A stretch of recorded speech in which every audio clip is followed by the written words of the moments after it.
Okay, this is going to be a quick, about 5-10 minute review on Talentless Nana. I'm going to be ad-libbing all of this. I don't have a script. I'm just going to be giving you the thoughts of the show. Completed it. I watched it with a friend a couple days ago. Typically, when I record, I start to talk fast and I start to mince my words. So I'm going to try going a little bit slower so I don't overlap on my own words. So, Talentless Nana, it was a seasonal show, I believe, in fall.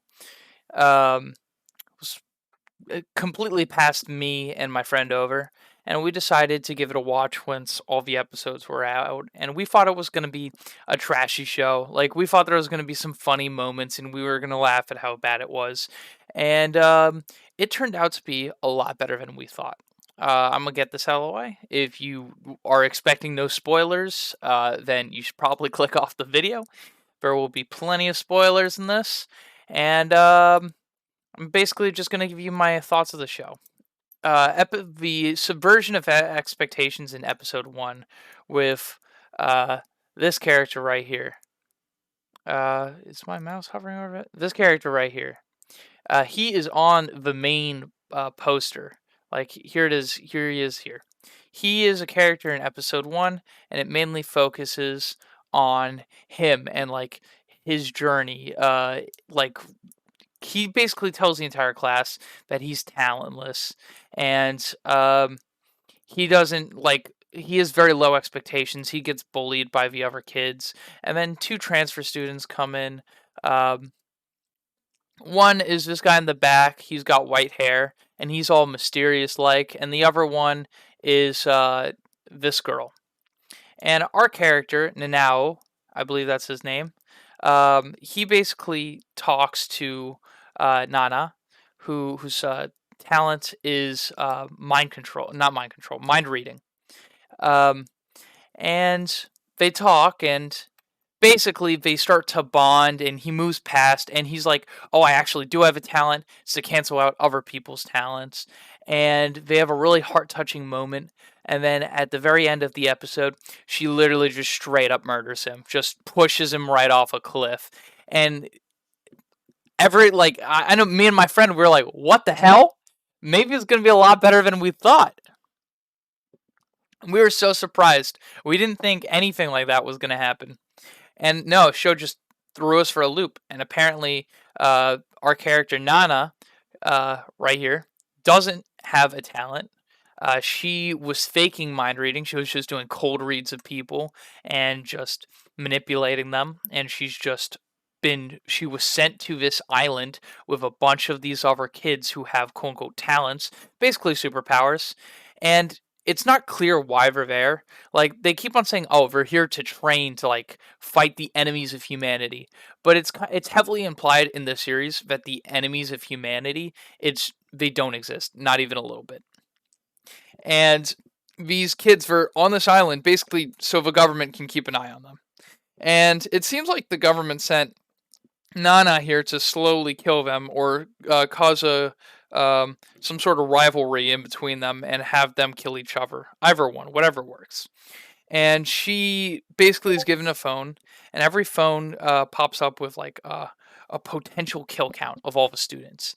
And right from the very beginning, all the potential kill counts seem absolute bogus. Like the first kid whose talent was literally only to cancel other people's talents, he had a potential kill count of 1,000,000. And all he could do was cancel out other talents. So how is he going to be dangerous to the world? It's said that during puberty, their talents can evolve, but how do they know what it's going to evolve to? So, like, Nana herself is being manipulated as she's manipulating other people. And then there's a back and forth dynamic in between her and the kid with the white hair. And he's kind of like the detective character. But at the end of the day, he's not a detective. He's just another kid. His talent is that he's immortal. He's the one person who she can't kill. And that's a huge problem for her. So they have a very head-butting dynamic where she's committing murders and he's trying to figure out what's going on. And he doesn't really get close. And basically, during the course of the series, she interacts with various people who basically confirm and deconfirm her beliefs in these talented people. She thinks that they're quote unquote the enemies of humanity. And honestly, for a seasonal show, it was pretty good. I would give it like an 8 out of 10. Like, it wasn't the best thing I've ever seen, but a character-driven story, it did really good. And its talent system, where it had a basically everyone has talents, but each one has their own drawbacks. So she basically got close to them, figured out what their drawbacks were, what exactly everything meant, and just got learned enough about them so she can securely kill them. So in episode 2, it introduces this time traveling character. And his drawback is that he gets really tired. And if he locks eyes while he's time traveling, he gets sped back to a present. So this time traveling character, he can't swim. That's established right at the beginning of the episode. What she does is one of the ice characters freezes over a lake. And she says, travel back in time here. And he travels back in time on top of a frozen lake, and she like covers it with dirt. So 12 hours ago, it was water, and he drowns, and no one knows what happens. And it seems like not even the teacher or anyone can do anything about these murders. And like they're not sending investigation unit. They have no communication with the outside, and it's a very tense situation. And things start to butt against each other until Nana gets closer to this character with the blonde hair. And she's literally the most innocent puppy character. Like, she's just a plot device, basically. But she has almost no character. Um, Her character is that she's sweet, and she's basically proves Nana's ideology wrong. That these talented people are the enemies of humanity. Because she has a talent where she can lick people and it heals them. It doesn't work on sickness or poison, but it works on physical wounds. If you break your leg and she licks it, it goes away. It's a very interesting dynamic, and it is a cool talent to have, and it's cool that she gets closer to her, and basically she trusts Nana completely. She like there's a character who could see the future, and she like tells everyone like, "Oh, his ability was sometimes wrong. It was never wrong." But she basically finds a picture of Nana killing him, and she was like, "Oh yeah, this must be nonsense." And she hands the picture to Nana, like no suspicion whatsoever. Like, she's very dense. But Nana basically starts to befriend her and get closer to with her, and like she learns that like when she uses her talent, um, she her own life and span shortens. So she's slowly killing herself to help other people. And yeah, she at the end of the series, basically, at the end of what was it, episode 13, she basically sacrifices herself for Nana, and Nana has a huge change of perspective, and that's where it ends. Basically, she goes through a whole character arc. She came here to kill these people with talents, and she learned that like, hey, they're not all so bad, and it's that confliction that's in her mind right now at the end of the episode. And it also introduced a character named Tachibana, who is a Giga Chad.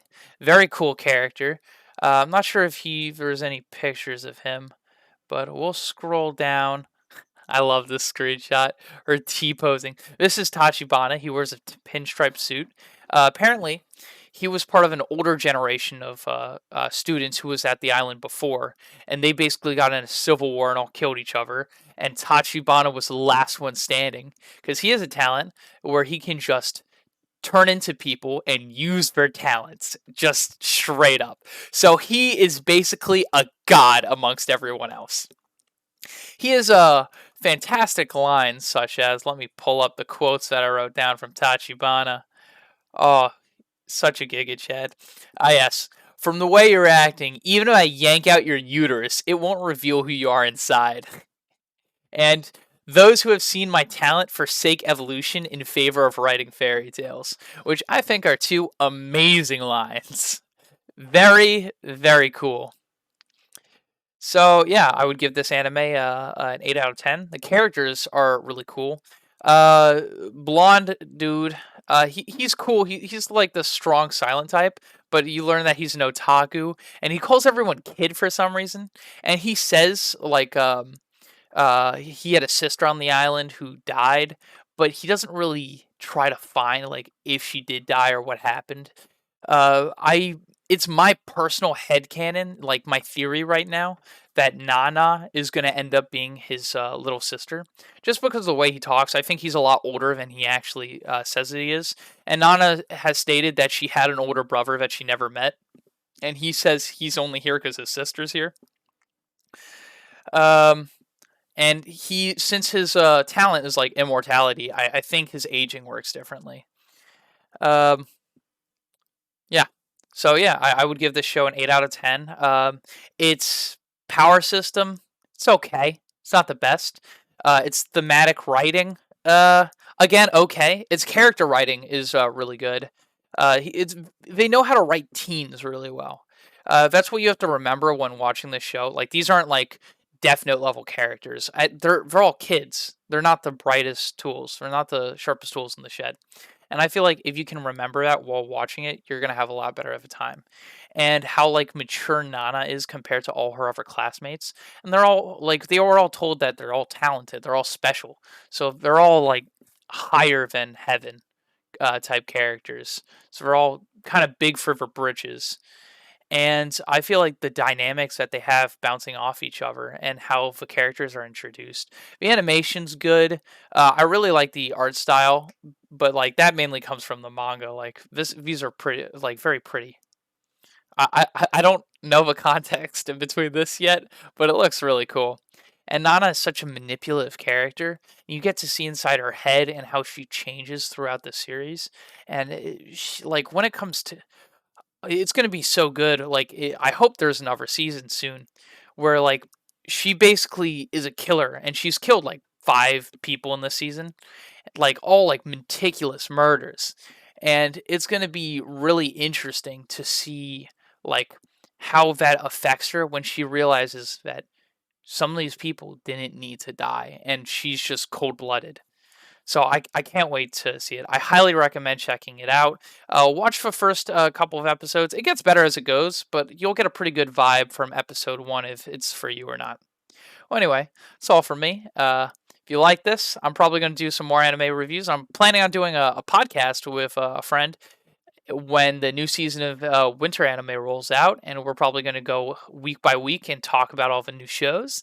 So if y'all excited for that, like, subscribe, and stay tuned. Have a good day.